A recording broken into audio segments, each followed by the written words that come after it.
Good morning, everybody. Well, we are nearing the end of our semester. All the marks have been tabulated and calculated. Everything that you submitted to me by the middle to the end of last week, I did look at, mark, and consider. Tomorrow, your Edsby gradebook should be updated with the final mark that you will receive on your final report card. Graduation for the grade 12s is on Wednesday. It's a virtual graduation. And pretty much, the work is coming to an end.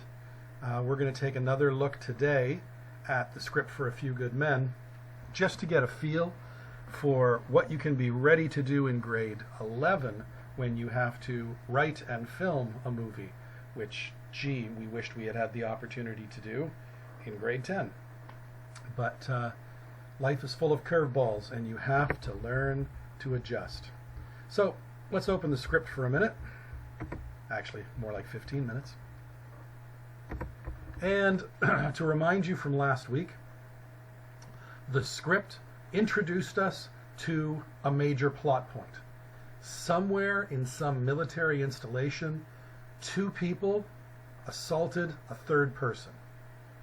And then we went to the Washington Naval Yard, where the Judge Advocate General Corps, the military's legal system, people had a discussion regarding that incident.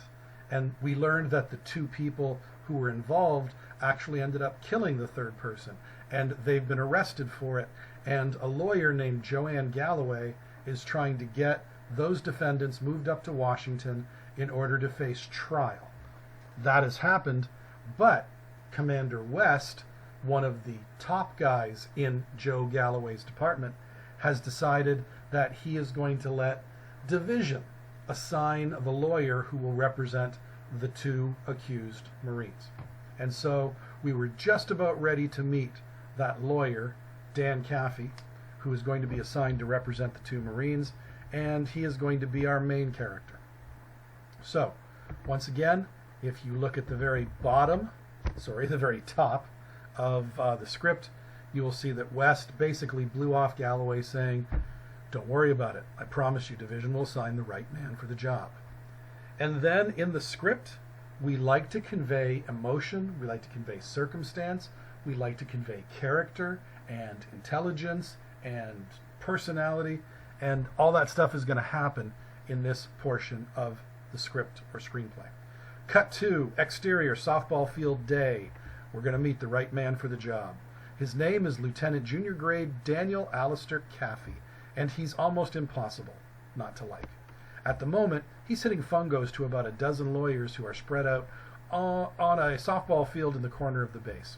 The 27 Yankees, they are not, but they could probably hold their own against a group of, say, Air Force dentists. So even though it's a script, we're telling our story. I want you to know by reading this script that these are a bunch of, not professional baseball players. They're Navy lawyers, so they're kind of in shape, but not really in shape. We're not talking about, Marines who have just gone through their 13 weeks of training on Parris Island. But they're having fun. It's relaxed. Naval lawyers are not nearly as disciplined as frontline serving military people.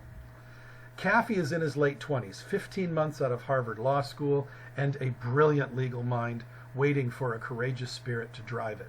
This is going to be key with Caffey's character.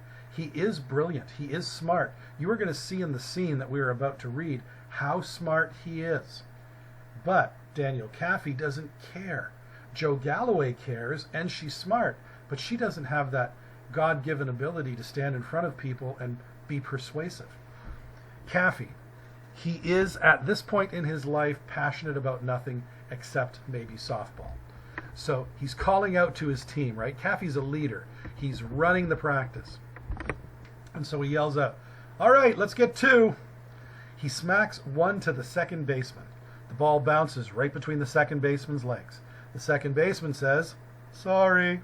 So we're going to have a little comic relief. Caffey. Remember, Dan Caffey is almost impossible not to like. It's because he knows how to make people feel valued. Look at his response when the second baseman muffs an absolutely easy play. He says, "Nothing to worry about, Sherby. Just look the ball into your glove. It's an old baseball expression. He smacks one more to the same place. It bounces off the heel of Sherby's glove and out into center field. So Sherby screws up again and again calls back, sorry. Caffey, again, knows how to deal with people. You got to trust me, Sherby. You keep your eyes open, the chances of catching the ball increase by a factor of 10. So Caffey just calls Sherby out, but in a way that is so charming and funny that I'm sure the rest of the team is laughing, I'm sure Sherby is laughing, and everybody knows that Dan Caffey is on your side. He's not trying to make you feel bad. Spaulding, a young naval officer, sweaty and out of breath, walks up to the backstop. So he comes up behind Caffey, and he's sweaty and out of breath. That is definitely telling the audience that this is not going to be an easy-going situation. Spaulding basically yells to get Caffey's attention. Caffey! Caffey's still playing baseball. Let's try it again. Spaulding has to call his name out again. Notice the double exclamation mark. Caffey! Caffey turns. Dave, you seem distraught. Calls him Dave, right? Because they're all friends. But in this case, Dave isn't happy. Spaulding. We were supposed to meet in your office 15 minutes ago to talk about the McDermott case. You're stalling on this one. Now, if I don't get this done, and I mean right now, no kidding, Caffey, I'm going to hang your boy from a freaking yardarm. Caffey knows how to deal with people. A yardarm? He looks out to the field. Sherby, does the Navy still hang people from yardarms? Sherby calling back. I don't think so, Danny. Danny turns to Spaulding, condescendingly. Dave, Sherby doesn't think the Navy hangs people from yardarms anymore. And then Caffey turns back to the field and goes back to practicing baseball. Okay, let's get two. And he hits baseballs. Spaulding tries to assert whatever alpha dog, alpha male sensations he has. And he says, I'm going to charge him with possession and being under the influence while on duty. You plead guilty, I'll recommend 30 days in the brig with loss of rank and pay. Caffey, he knows the case. Caffey knows what's going on. Look, Caffey is even going to make another lighthearted attempt to let Dave off the hook because everybody knows that Caffey is going to win this argument. He's just that good of a lawyer. The only person who doesn't realize it at this moment is Dave. So Caffey's trying to go easy on him. Caffey says, it was oregano, Dave. It was $10 worth of oregano. Spaulding, yeah, well, your client thought it was marijuana. Caffey, my client's a moron. That's not against the law. Boom, Caffey hits a ball. Third baseman takes it right in the face. A little comic relief to show the audience that we are going to turn this from a serious situation into a not-so-serious situation. Caffey, obviously looking at his team. Ooh, that's got to hurt. Way to keep your head in the play, Lester. Walk it off. Spaulding now tries to back down, but still get his job done. I've got people to answer to just like you. I'm going to charge him. Caffey, with what? Possession of a condiment? Spaulding, Caffey. Now, watch Caffey's brilliant legal mind kick in. Watch Caffey do what he does so well. It's too bad he didn't care about what he was doing because he is so good at it. Dave, I've tried to help you out on this, but if you ask for tall time, I'm going to file a motion to dismiss. Spaulding, you won't get it. Caffey, I will get it. And if the MTD is denied, I'll file a motion in limine seeking to obtain an evidentiary ruling in advance. And after that, I'm going to file for pretrial confinement. And you're going to go the entire summer, or you're going to spend the entire summer going blind on paperwork because a signalman second class bought and smoked a dime bag of oregano. So Caffey knows he's got Dave on this one. Spaulding backs down even further. B misdemeanor, 20 days in the brig. Caffey knows the law. C misdemeanor, 15 days restricted duty. Spaulding, I don't know why I'm agreeing to this. Caffey, because you have wisdom beyond your years. Dave, can you play third base?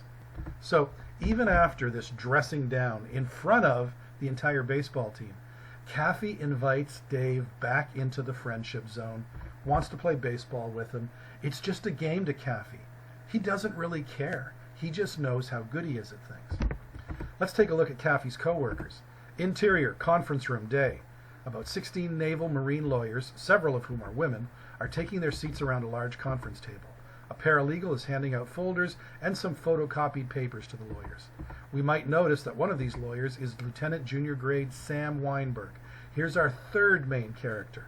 Joe Galloway, Dan Caffey, and Sam Weinberg will make up the legal team that are going to represent Dawson and Downey in this murder of another Marine. Sam is serious and studious. If he weren't in uniform, you wouldn't guess he was a naval lawyer. The character development in this movie is really very good. Sam Weinberg is the studious, nerdy, very, very serious person. He is going to be a different type of character from Kaffee's carefree, laid-back, sarcastic, and easygoing character. And the two of them are also different characters from Joanne Galloway, who is very highly motivated and very serious and always by the book. So Joanne Galloway is the by-the-book person who pushes things to be done correctly. Sam Weinberg is the, okay, if that's the way it needs to be done, that's the way I'll do it to please my bosses and please my teachers like you probably always have. And Dan Kaffee is the kind of guy to say, oh, come on, there's got to be an easier way to get through this. We don't have to expend all that energy. So it's a great triad of characters, and they work so well together in the film. Captain Whitaker walks in. Captain Whitaker is, again, the lead of this group of lawyers. Morning, all the lawyers. Morning, Captain. Whitaker. Hey, Sam. This is Sam Weinberg. How's the baby? Sam. I think she's ready to say her first word any day now. Whitaker. How can you tell? Sam. She just looks like she has something to say. Kaffee walks in. Of course, he's late. Kaffee. Excuse me. Sorry I'm late. Captain Whitaker. I'm sure you don't have a good excuse, so I won't even force you to come up with a bad one, Danny. Kaffee. Thank you, Isaac. That's nice of you. Calls his superior officer by his first name. Very informal. Whitaker. Sit down. This first one's for you. Hands Kaffee a file. You're moving up in the world, Danny. You've been requested by division. All of a sudden, the room breaks into some oohs and ahs. They know what that means. Kaffee's getting a case that nobody else wanted. Kaffee. Requested to do what? Whitaker hands him the file. Guantanamo Bay, Cuba. A Marine corporal named Dawson illegally fires a round from his weapon over the fence line into Cuban territory. Kaffee, what's a fence line? Whitaker says to Sam, now, you know those people who always rely on other kids at school to do their homework and then ask them in the cafeteria that morning if they can take a look at their homework and copy it? Well, that's what Dan Kaffee is. And Sam is the studious person who did his homework. So Whitaker automatically says, Sam, implying help him out on this. Sam makes a joke. A fence line is a big wall that separates the good guys from the bad guys. Kaffee makes a joke. Teacher's pet. Whitaker. PFC William Santiago threatens to rat on Dawson to Naval Investigative Services. Dawson and another member of his squad, PFC Loudon Downey, then go into Santiago's room, tie him up, stuff a rag down his throat. An hour later, Santiago is dead. The attending physician says the rag was treated with some kind of toxin. Kaffee questions. They poisoned the rag? Whitaker. Not according to them. Kaffee. What do they say? Whitaker. Not much. They're being flown up here tomorrow, and on Thursday at 0600, you'll catch a transport down to Cuba for the day to find out what you can. Meantime, go across the yard and see Lieutenant Commander Joanne Galloway. She's the one who had him brought up here. She'll fill you in with whatever she knows. Any questions? Kaffee, being a smartass. The flight to Cuba, that was 0600 in the morning, sir? Whitaker doesn't even answer. He knows Kaffee. It seems important to division that this one be handled by the book, so I'm assigning co-counsel. Any volunteers? Sam Weinberg knows what Whitaker is trying to say, and he immediately comes out with, no. Whitaker, Sam. Sam comes back. I have a stack of paperwork on my desk. Whitaker, work with Kaffee on this. Sam, doing what? Kaffee will finish this up in 4 days. Sam knows how smart Kaffee is. Whitaker, doing various administrative, things. Backup, whatever. Sam, in other words, I have no responsibility here whatsoever. Whitaker, right. Sam, my kind of case. Okay, so it's a great exchange where we see that Sam and Danny have been assigned the case. They have to go see Joanne Galloway. Tomorrow we're going to look at the exchange between Galloway and these two lawyers. It's a great script. It's a great little movie. Ask your parents' permission. I believe it is rated R for language, but there is no sexuality. There is no nudity. But it's fun. Come back tomorrow and we'll finish it up.